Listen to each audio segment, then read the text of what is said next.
Bihar police की कार्यशैली को लेकर अक्सर सवाल उठते रहते हैं, लेकिन कई पुलिसकर्मी अपने समर्पण और कर्तव्य निष्ठा से इस छवि को सकारात्मक भी बनाते हैं।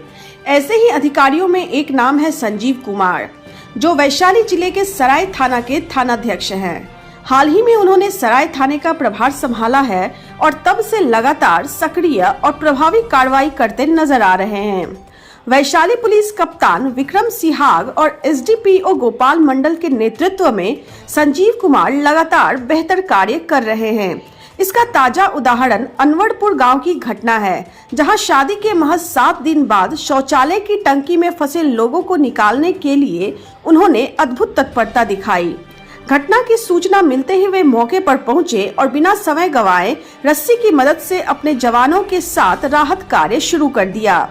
एक एक कर सभी को बाहर निकालकर तत्काल अस्पताल भेजा गया। उनकी इस सक्रियता और साहस को पूरे क्षेत्र में सराहना हो रही है।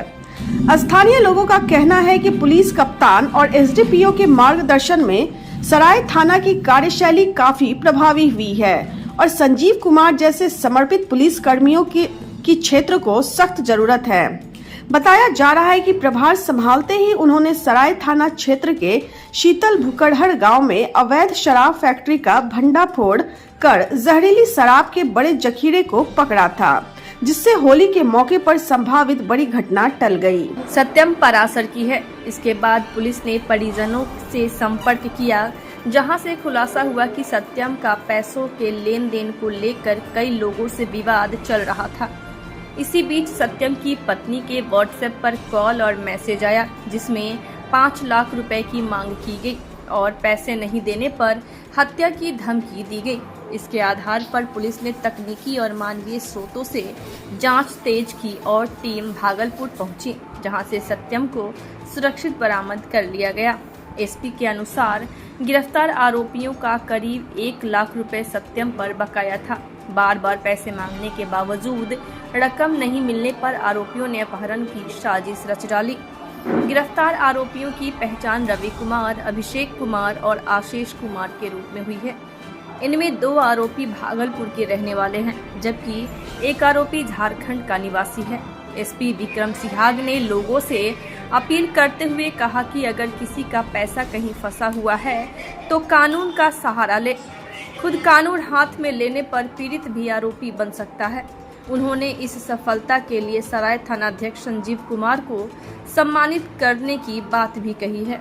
थी उसके अंतर्गत जो है एक व्यक्ति जो अपने गाड़ी से क्रेटा गाड़ी से मुजफ्फरपुर साइड जा रहे थे और जो है पब्लिक के द्वारा सूचना दिया गया कि कुछ जो है अज्ञात वाहन जो है उसके साइड में आए और उसके बाद जो है उनके द्वारा उस व्यक्ति को उस गाड़ी से निकाल के अपनी गाड़ी में जो है बिठा के अगवा कर लिया गया और फिर जो है वो लोग भाग गए।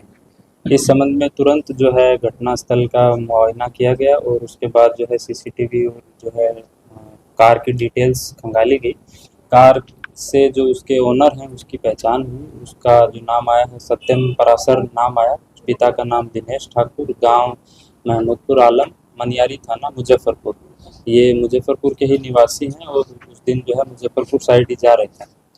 तो इनके जो पेरेंट्स हैं उनके साथ हम लोगों के द्वारा पूछताछ किया गया कि भाई जो इनका कोई आपसी दुश्मनी या कुछ विवाद हो, तो उनके द्वारा बताया गया कि कुछ लोगों के साथ इनका जो है पैसे का विवाद चल रहा था, परंतु वो कई लोगों के साथ चल रहा था, तो उनको ये आइडिया नहीं है कि किनके द्वारा जो है ऐसी घटना की जा सकती है। तो इस संबंध में फिर हम लोगों के द्वारा आगे टेक्निकल जो है इसमें काम किया गया तथा साथ ही जो उसके पेरेंट्स हैं उनको भी जो है उनकी जो सत्यम परासर उनकी वाइफ को भी एक जो है इंटरनेट वॉइस कॉल से एक मैसेज जो है कॉल आया था, जो उसमें उनके द्वारा बोला गया कि हमारा बकाया 5 लाख रुपए दीजिए, अदरवाइज जो है हम इसको जो है हत्या कर देंगे।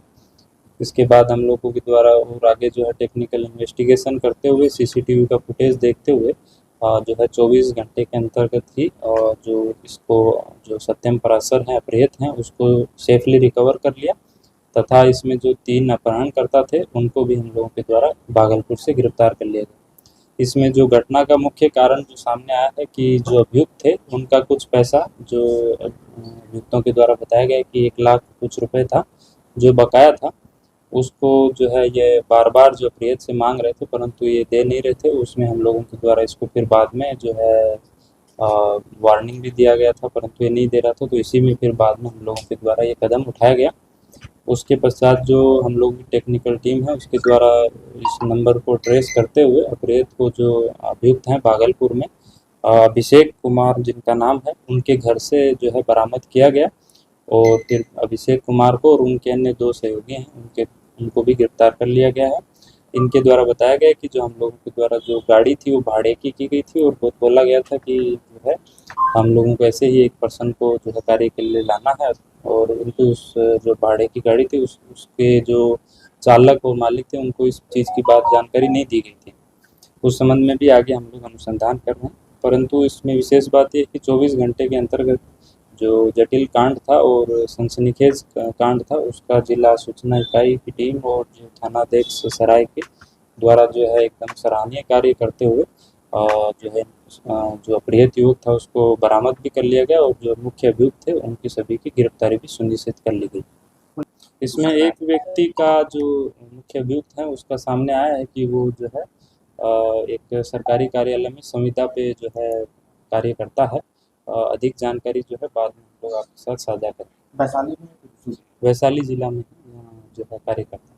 एक्यूज की तरफ से कोई आवेदन दिया गया था क्या पैसे की वजह से? नहीं, इसमें जो है एक्यूज की तरफ से जो है क्योंकि मामला कम्प्लीटली दूसरे जिला का था तो वैशाली जिला में तो कोई आवेदन नहीं दिया गया था, परंतु मुजफ्फरपुर जिला में भी उनके परिजनों से हम लोगों के द्वारा पूछताछ किया गया था तो ऐसी कोई भी जानकारी नहीं दी गई कि जो हमारे ऊपर कोई केस मुकदमा पैसे के लेन देन को लेकर है, क्योंकि इस प्रकार की घटनाएं कई बार और भी जगह हो जाती हैं कि किसी को पैसे किसी कारण से दिया जाता है और फिर वापस नहीं देता है। तो हम लोगों का सभी आप लोगों के माध्यम से अपील रहेगी कि ऐसा कदम उठाने से पहले या फिर एकदम अपराध में जो है कदम रखने से पूर्व जो है नज़दीकी थाना को ज़रूर सूचना दें और अपना कंप्लेन लिखवाएं। अगर आपका मामला जो है जायज़ होगा तो निश्चित रूप से जो उसमें एफआईआर दर्ज की जाएगी और किसी भी सूरत में इस तरीके का जो है तरीका है कि किसी को अगवा करके पैसे की वसूली करना, इसको कतई बर्दाश्त नहीं किया जाएगा और उसमें निश्चित रूप से आगे जो है कड़ी कानूनी कार्रवाई की जाएगी।